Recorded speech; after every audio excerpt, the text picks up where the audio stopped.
1000 plus what? 350. Okay? Let's take original numbers. 1000 pores are infected at time t, and 7000 pores are susceptible at time t. So the total number of pores in the network is, the sum of these twos is 8000. So this is the speed propagation factor I'll give you, and 1000 and 1000 are these two numbers. So if you do the math,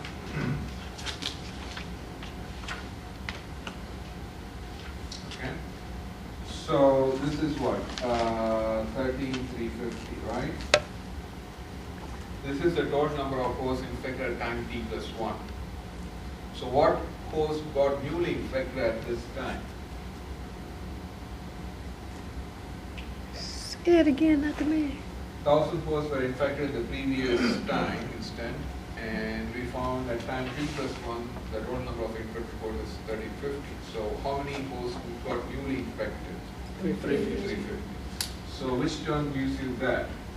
Yes, this term. So in the formula, I of t plus 1 equals I of t plus beta times I of t times s of t. Which term gives you the number of newly infected pores? The second term. So next exam I could just ask you this term. Okay? So this is the total number of infected pores, but the number of newly infected pores is only this. Right? Yes. I see this formula, but I still don't understand why the changes is beta multiplied that one, because beta is the rate, and then IT is the previous one, and then ST is the previous one, but that is the suspectable host, right? So why there are multiple of them together? Why it's become the changes? I'm not looking at the derivation of this formula, so if you want to look more into the epidemic theory, so there may be a reason why this formula is there. Okay. So I'm just using it as a formula, no, we are not looking at the derivation. I see what you mean, why this is giving number of pores. So look at the derivation, Google it up and see what is the formula, how they derive that formula. Okay. But I did this kind of math calculation, which I have not here. So if I increase the speed of propagation, so I have three kinds of curves here, right? So what I did was, I picked the number of pores to be 1000, okay? And I changed my time. You see, this is a kind of good iterative formula. I can program it or insert it in Excel. So you can change the time from 0, 1, 2, up to whatever the time, okay? 600. And as we increase the time, the number of infected pores increases, right? So eventually all the pores will be infected, okay?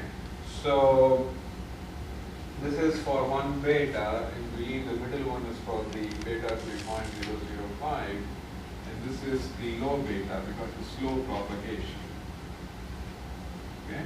This is for 0.0005, this is for 0.00075. And I notice the time at which it saturates, okay? So it took 600 seconds to saturate. Saturate means to become flat, to infect all the 1000 pores, okay? It took 600 seconds to saturate if the beta is the lowest, 0.00025. If I double it means what? From this to this value, 0.0025 is 1/2 of this. Double this, right? If I double this, the saturation time reduces by half. So by 300 time units, the middle curve is saturate all the pores. And if I further increase by a factor of what? 1.5 from this to this value, right? 50% increase from here to this rate, the number of the time slots it takes to saturate reduces correspondingly, proportionally, which means 200 is what? 2/3 of 300, right? So the number of time slots it takes, if I increase by 1/2, it is correspondingly reducing. Okay? So, which means what? The saturation time, okay, it takes is inversely proportional to the speed of propagation. So, if I increase the factor beta, right? If I increase beta by a factor of 2, okay, from whatever the original value, I increase by a factor of 2, the saturation time will be what? From whatever time it was before, it will reduce by, from that curve, it will reduce by half. If it was 600, I double my beta from this to this, the saturation time reduced by half, 600 to 300, right? So that's beta in the square. You already got a set beta. Yeah. Okay. I fixed by beta and the number of, total number of poles to be 1000, and I played with the numbers. Okay. But there is a it's a kind of recursion, not really recursion, it's still iterative though. You can start with these numbers. I is 1 and this is 999 for my graph. And I incremented by 1 time slot and I got that curve. So all I changed each of those curves is a beta, everything else is fixed. So I got 3 different curves. So what I observed is as I increase my beta by a factor of alpha, say by a factor of 2, my saturation time, the time it takes to infect all the O's is reducing by 1 over alpha. So if I increase by factor of 2, my saturation time reduces by factor of 2. Okay? These could be small problems. I think the questions are in the question bank. Okay, so this is what I explained here. So the same kind of strategies you use to detect viruses, like all those signature-based schemes and everything we discussed in the antivirus scanner topic, could be used to detect worms also. Okay? In addition, since worms propagate across the network and spread around, you could have some kind of intrusion detection schemes. Intrusion detection systems have some signatures. So they're trying to monitor which ports are active, which kind of, to connect to some other machine, you cannot run all programs, right? You cannot make use of everything that is out there. You have to use some programs like FTP program or some program, right? So an intrusion detection system will monitor what's the activity of every program in the system. And if too much of abnormal activities of certain network connection related programs, then it could be an alarm that your system is infected with the worm. Okay? So the kind of network activity could become a signature for detecting worms. So a general defense strategy could be to block the outgoing connection items. Once your machine is infected with the worm, just block it, remove it from the internet. Okay, so that it doesn't spread around to the other hosts in your network. Okay, and also make your firewalls to be very rigid, in the sense that they don't allow packets unnecessarily, and also don't let any other packet to go out. Similarly, the intrusion detection systems will be configured with all the different signatures that you observe. Okay, and they are kind of sometimes complementary. Intrusion detection system, once it detects a worm in a particular host, you could feed back that signature information to a firewall and configure it not to allow some packets from outside or even some packets to leave the network. Okay? So they are complementary to each other. So there's a lot of overlap between the characteristics of worms and viruses and even the detection techniques between them. But the main thing is viruses are typically standalone. They try to just have their effects localized to a particular machine, whereas a worm tries to spread around. And a virus will need a host to first get attached to and then needs to be activated, whereas a worm doesn't need any host to support and it's activated on by itself. It doesn't need to be kind of activated. Okay, so once it infects a machine, it can start propagating around. Okay? So those are some of the key differences between them. Any question? Alright, so then other one is a rootkit. A rootkit is also kind of like a stealthy malware. Stealthy means you never realize it is out there in your system. Okay? And it kind of also tries to hide the abnormal activities going on. Okay? So for example, if you try to think that your machine is overloaded, okay, it's running slow. So you want to press what control or delete and see what are the processes running in your machine, right? You will never see a virus, even though it may be running behind the scene, it's loaded up in the memory, or a worm will be loaded up in the memory. You won't be able to see the name of the virus, the process in that list. Okay? What is that called? Windows Process Monitor Utility, right? All the different processes are listed out there. You won't be able to see the actual malware. So what happens is, when these viruses and worms are infecting your machine, they come with a rootkit. The rootkit will typically target all these utility programs, like all these process monitoring utilities or some library files.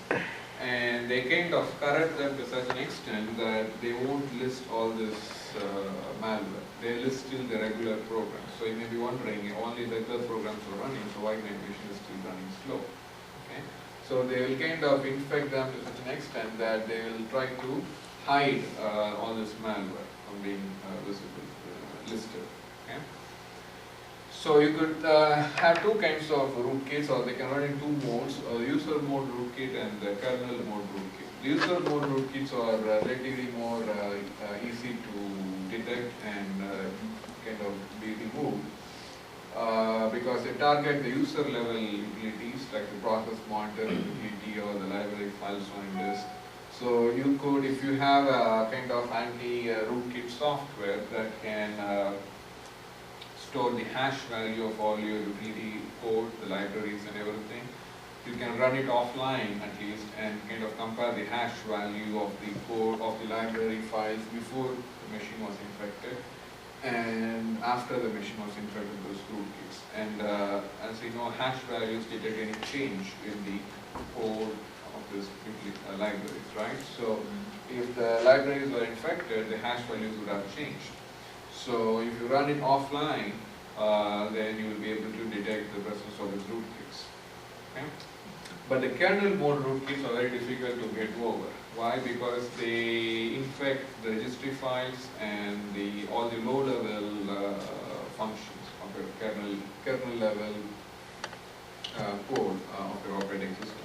For example, they could infect your device drivers, or they could infect all your registry daemons and everything. So it's very difficult to get over remove this kernel mode rootkits.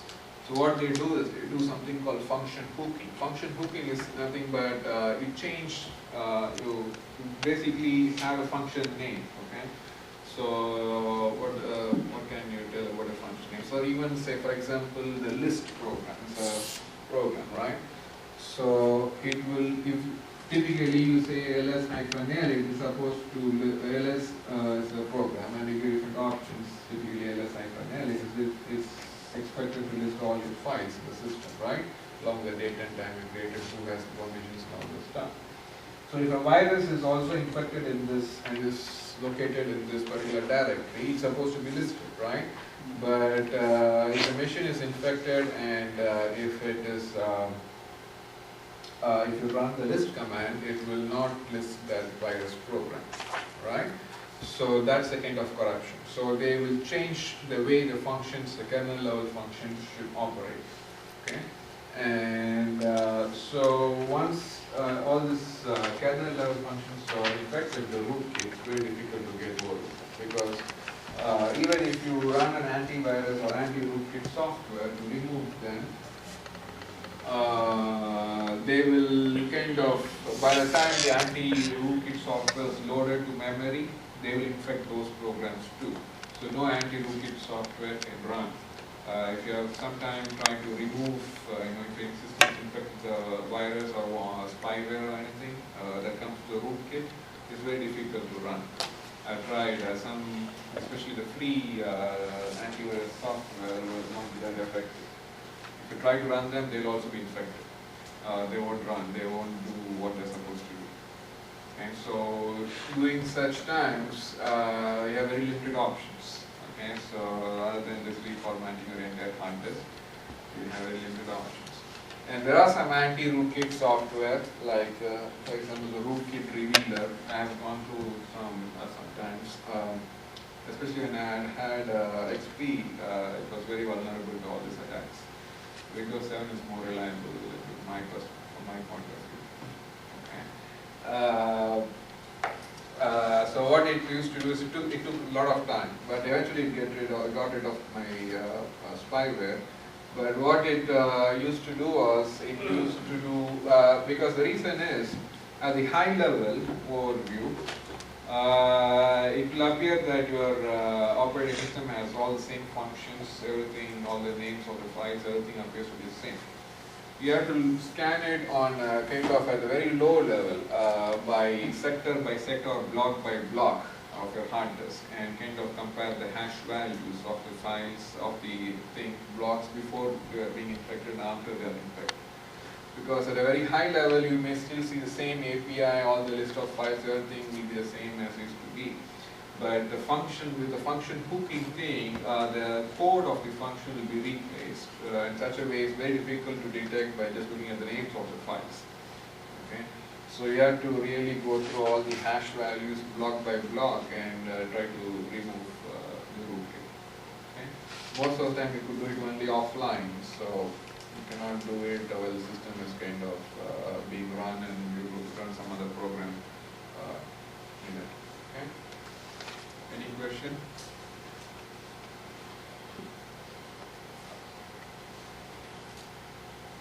Okay, so the zero-day attack introduced system some time back. So when a virus programmer, developer wants to kind of spread around this virus, right? He will prefer it to be a zero-day attack, which means no antivirus scanner available up to that point will be able to detect it. Okay, and also when you come up with all these intrusion detection systems and personal firewalls and stuff like that, for example, if you're developing a firewall for Windows, okay, you may know it has some vulnerabilities. So what you will do is, and you may not be able to patch up everything to keep it 100% perfect. So what you will try to do is you try to come up with personal firewalls and all these intrusion detection systems such a way they'll be able to detect someone who's trying to exploit those vulnerabilities and try to do something on the system. That's how typically some operating systems and the firewalls and everything for them are built up. But for a zero-day attack, you won't even know there's a vulnerability out there in your operating system or in the code. Okay? So it's only known to the attacker. The whoever tries to defend, or always there are two sides. Whoever is trying to defend your system and one who's going to attack. So it's like they both try to outsmart each other. So one set of people, they don't even know there is some vulnerability and they should have some protection for it. But the other side knows that there is some vulnerability in that operating system and they want to exploit it before there is some control for it. Okay, so that's what is a zero-day attack. So a zero-day attack means like even antivirus scanners. So you load it with all the signatures of all the available viruses. So they don't even know there is going to be a virus with the signature. And you kind of spread around a virus with some unknown signature and try to infect all the systems. So there's no kind of protection in such attack. Okay, so that's why from an attacker's point of view, they try to always make it like target a zero-day attack. Okay? So for that, if you go very strictly based on a signature-based detection approach, okay, it has to have this pattern of code, the bits and bytes. So then only I can say this is a virus code. Then you won't be able to detect such attacks because you won't have exact match or a very close match of the signature. So most of the times you go to a heuristic-based, anomaly-based approach, which means as long as it matches some to certain extent to that attack signature, then I can classify it as a potential attack. Okay, so it's basically anomaly means what? Like irregular behavior. So even this warm thing, if you notice very abnormal network activity suddenly, all of a sudden, then you could raise an alarm that the system may be infected with the worm. Okay, so even though there may be someone who's trying to send frequent emails or trying to frequently doing an M2N FTP, you could still raise it as an alarm telling there's a lot of abnormal network activities. Yes. Do zero-day attack bring up a lot of false negative? If you go through an anomaly-based approach, okay, so you may have some false positives. False positive means that, as I said, someone may be trying to repeatedly send email to a certain address or trying to do an FTP and download some file or transfer some file. So it's a regular user trying to do some regular thing, which he thinks is fine. But from intrusion detection anomaly-based system point of view, it's very abnormal. You never do this all the time, right? So it may be classifying or raising an alarm that your system may be infected with the virus. So that's a false positive because you're not doing anything or your system is not infected with the worm, you're just raising an alarm. So that's fine. Always false positives are acceptable. The only thing you have to avoid is false negatives, which means you should not have a worm out there and you should not be lying without detecting it. Okay? So you should not have false negatives. False positives are acceptable. So it's a trade-off. Okay? Okay, so a botnet, you might have heard of this term bot or even zombie. A zombie is typically an agent for an attacker. Okay, so you may be, your computer may be infected with a zombie, and it's typically a kind of, have you heard of denial of service attacks? Yes. So where you try to kind of saturate a particular computer with repeated requests.